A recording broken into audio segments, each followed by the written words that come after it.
का पैसा है वो सरकार अगर ले रही है तो सबके विकास में इस्तेमाल होता है, लेकिन अब आप सनातन बोर्ड की बात कर रहे हैं तो फिर जाहिर है वो पैसा सरकार के पास नहीं जाएगा, तो फिर वो सबके इस्तेमाल नहीं होगा।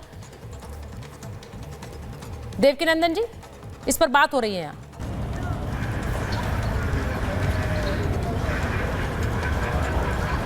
सुन पा रहे हैं वो मुझे टैक्स के पैसे को लेकर? नहीं, वो पैसा जो मंदिरों में चढ़ावे के रूप में चढ़ रहा है, वो पैसा सबके लिए क्यों बट रहा है? वो अच्छा, वो हिंदुओं का चढ़ाया हुआ पैसा, सनातनियों का चढ़ाया हुआ पैसा सनातनियों की सेवा में लगना चाहिए। ठीक है, उसमें सनातनियों का उत्थान होना चाहिए, सनातनियों के बच्चों का उत्थान होना चाहिए। उन्हीं जो दीनहीन बच्चे हैं, जिन पे व्यवस्था नहीं है, उन बच्चों को हम लोग उसी बोर्ड के माध्यम से किसी को डॉक्टर बनाएंगे, किसी को इंजीनियर बनाएंगे, उन्हें आगे पहुंचाएंगे। अरे सनातनी जाके मंदिर में धन चढ़ाते हैं, उस धन को सर्वधर्म में आप लगा देते हैं, ये क्या न्याय है? ये तो हमारे ही साथ अन्याय हुआ ना, कि हमारे धन को लेके समाज में बांट देते, वहां के पैसे को लाके हमें कोई देता ही नहीं है। नहीं तो आप ये इसलिए कह रहे हैं क्योंकि वक्फ की संपत्ति से जो पैसा आता है वो तो सरकार के पास नहीं जाता है, वो वक्फ के पास रहता है, इसीलिए आप कह रहे हैं कि ये जो पैसा है ये भी सनातन बोर्ड के पास रहे और फिर सनातनी समाज के लिए इस्तेमाल हो। देवकीनंदन जी, नहीं, वो सरकार का पैसा नहीं है, वही तो हम कह रहे हैं कि सनातन बोर्ड बने, जो भी मंदिरों में चढ़ावा चढ़े वो उसको हम बता सकें कि इससे हम अपने सनातनियों का उत्थान करेंगे, सनातन कार्य को आगे बढ़ाएंगे। और इसी के लिए सनातनियों को समझना चाहिए कि जब से हमारा देश आजाद हुआ है तब से सनातनियों के साथ में ऐसी क्रियाएं की गई हैं, चाहे वो मंदिर ले लिए गए, हमारे को कोई सुविधा देंगे ही नहीं, बाकी सबको दे देंगे, ये काम नहीं चलेगा। सारे भंडारे की जगह सनातनियों ने नहीं खोली हुई है। हम यहाँ बराबर का हिस्सा चाहते हैं, हमें बराबर का हिस्सा मिलना चाहिए, इसी के लिए संत समाज इकट्ठा हो रहा है। पर देवकीनंदन जी, आपने तो कई राजनीतिक दलों को भी न्योता दिया है, लेकिन वो राजनीतिक दल ऐसे हैं जो वक्फ का समर्थन करते हैं। आपने केजरीवाल जी को बुलाया, आपने राहुल गांधी को बुलाया, आपको लगता है वो समर्थन करेंगे आपका? इस संविधान का तो समर्थन करते होंगे वो। इस संविधान का अगर समर्थन करते हैं तो इस संविधान के समर्थन में उनको सनातन बोर्ड का निर्माण करना चाहिए। इस संविधान की सुरक्षा करने के लिए उन्हें सनातन बोर्ड का निर्माण करना चाहिए। और मुझे ये आशा है कि सभी पार्टियों में सनातनी है, और सभी पार्टियों में अगर सनातनी है तो निश्चित तौर पर वो उनको हमारा दर्द, हमारी फीलिंग समझ में आएगी और वो इसमें हमारा साथ देंगे। ठीक, लेकिन मुझे ये बताइए, जो अभी एक मुस्लिम वोटों की गोलबंदी की खबर चल रही है, मैं बता भी रही हूं कि कैसे हुक्का पानी बंद कर देंगे, वहां पर मुस्लिम वोट एकजुट होकर एक गठबंधन को वोट करें, इसको लेकर आप क्या सोचते हैं? ये भी तो एक मुहिम चल रही है। तो सभी पार्टियों के लोगों को देखना चाहिए कि वो क्या ये जायज है, क्योंकि कोई भी व्यक्ति अपने पूरे समुदाय के वोट का ठेकेदार नहीं हो सकता। वोट देना पर्सनल राइट्स हैं और अपने राइट्स के अनुसार सबको हम लोग किसी को फोर्स भी नहीं कर सकते कि तुम इसे वोट दो, तुम इसे वोट मत दो। फिर कैसे एक समुदाय को हम लोग कह सकते हैं कि तुम सारे मिलके एक ही को वोट दो? मुझे लगता है ये भी कहीं ना कहीं संवैधानिक त्रुटि है। तो ये सभी पार्टियों को सोचना है, और ये राजनीतिक पॉलिटिकल क्वेश्चन है, तो इसमें मैं क्या ही बोलूंगा। हाँ, अगर सनातनी चाहें तो वो अपना निर्णय स्वयं करें कि उन्हें क्या करना है। मेरे पास तो एक ही वोट है और मैं अपनी वोट उसी को दूंगा जो मेरे सनातन को आगे बढ़ाने का काम करेगा। मेरे पास तो 2 वोट नहीं है, मैं तो अपनी पत्नी को भी नहीं कहता कि तुम इसको वोट देना।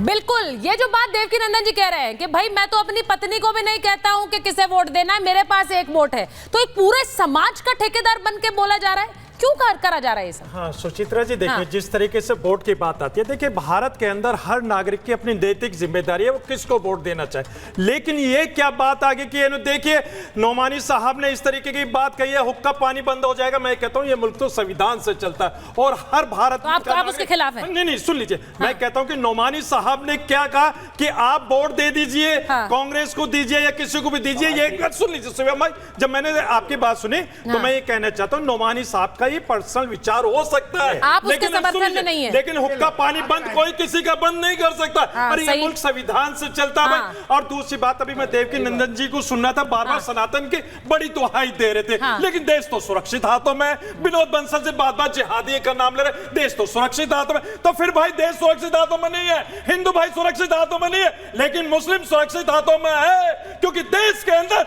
संविधान चलता है। और आप लोग संविधान की जिस तरीके से खुलेआम धज्जियां उड़ाने की कोशिश कर रहे हैं, जब तक भारत के अंदर अमन पसंद लोग हैं जो संविधान को मानने वाले हाजी नाजिम जैसे, तब तक आप संविधान का कुछ नहीं बिगाड़ आपकी टक्कर में मिले हैं, आपको लग रहा है आपकी टक्कर में आए हैं। आज आपके लिए आपसे ऊंची आवाज वाले ढूंढ कर लाए हम आपको। नहीं, मैं- अब आप उनकी आवाज बीट करके दिखा दीजिए। नहीं, ये तो मैं लाइटर नोट पे बोल रही हूँ, लेकिन सुनिए एक मिनट हाजी साहब, एक बात बता दीजिए। आप कह रहे हैं कि ये संविधान के खिलाफ है, लेकिन क्या ऐसी अपील जिसमें कहा जाता है, मैं फिर पूछ रही हूं, ऐसी अपील करना जिसमें कहा जा रहा है कि बाकी सबका सामाजिक बहिष्कार हो अगर ये बीजेपी को वोट करते हैं, क्या ये संवैधानिक अपील है?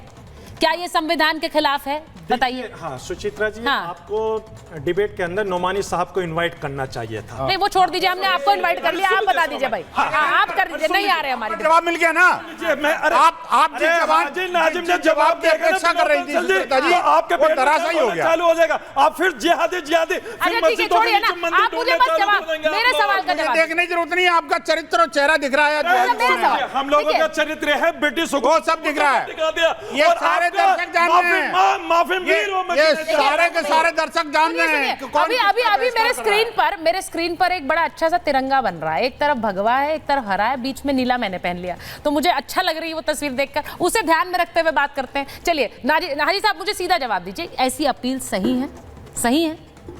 हाँ सुन लीजिए सुचित्रा, अब घुमाइएगा मत, वो संवैधानिक है कि नहीं है? हाँ सुन लीजिए, अरे भारत के अंदर हर किसी को अपनी अभिव्यक्ति की आजादी है, वो अपनी वोट हुक्का पानी बंद करने की बात आती है। बोलने तो दीजिए। हुक्का पानी बंद करने की बात है। अरे हुक्का पानी बंद कैसे हो सकता भाई, देश तो संविधान। बोलो ना यार, हम तो कहते हैं देखिए, आप दोनों बातें कह रहे हैं भाई। भारत के अंदर नहीं, मुसलमानों को जिहादी कह के संबोधित करते हैं। अरे भाई, आपका बहिष्कार होना चाहिए, आप संविधान के खिलाफ बात करते हैं विनोद बंसल जी। देखिए, हम तो किसी हिंदू भाइयों को कभी हिंदू जिहादी नहीं कहते, हम तो उन्हें गले लगाते हैं। लेकिन आप लोग उनकी वैलिड बात है, इस पर जवाब दे दीजिए। जिहादी की बात वो ये कह रहे हैं, भ्रमित करते हैं। सुनिए, एक बात है, मैं ये इनका सवाल लूंगी क्योंकि वो वैलिड सवाल पूछ रहे हैं आपसे, लेकिन हाजी साहब मैं फिर कहूंगी, आपने मेरा सवाल का जवाब नहीं दिया। आप दोनों नाव में पैर रखकर कश्ती में सवार हैं। आप ये भी कह रहे हैं कि कोई बहिष्कार नहीं कर सकता, लेकिन आप ये नहीं कह रहे कि अपील असंवैधानिक। कर ही नहीं सकते, गारंटी है। हाँ, क्यों नहीं कर सकते? देखिए सुचरिता जी, देखिए ये तय करेगा इलेक्शन कमीशन। जितने ये विरोध बंसल तय करें क्या? इलेक्शन ये सारे के सारे इलेक्शन कमीशन तय करेगा। ये जो जेल अगर गलत है, हमने भी तो एक बैठक बुलाई, ये जो जेल ना, भेज दो जेल, बैन कर दो। हम भी तो कोई निष्कर्ष निकालेंगे। सुचित्रा जी, चुनाव आयोग अच्छा ठीक है, चुनाव आयोग ठीक है, मामले को तो हम लोग यहाँ पर बहस करने क्यों आए हैं फिर? अगर हम कोई बटेंगे निष्कर्ष तो चुनाव पर आयोग निकालने की चुप कोशिश है, नहीं करेंगे, उस पे तो हम चुनाव क्यों आयोग बैठे बोल हैं? नहीं रहा है। अच्छा ठीक है, इस पे क्या बोलेगा? अच्छा, एक चुनाव सेकंड। आयोग के तो लोग ऐसे ढूंढ रहे हैं, कल कोई ढूंढ रहा था, एक मिनट सुचारिता, कल कोई चुनाव आयोग ऐसे ढूंढ रहा था। शिवम बोलिए। देखिए, योगी आदित्यनाथ जी अगर बयान देंगे, बटेंगे तो कटेंगे। हाँ। तो ये सारे जो मौलाना हैं ये चीखने लगेंगे, चिल्लाने लगेंगे, इंडिया अलायंस हल्ला करने लगेगा, ये गलत है, ये अत्याचार है, ये नहीं होता, वो मुख्यमंत्री हैं, ये ऐसे है, ये वैसे है, हर कोई ये कहने लगेगा। प्रधानमंत्री अगर कोई नारा लगाएंगे तो उस पर हंगामा करने लगेंगे। लेकिन अगर नौमानी कोई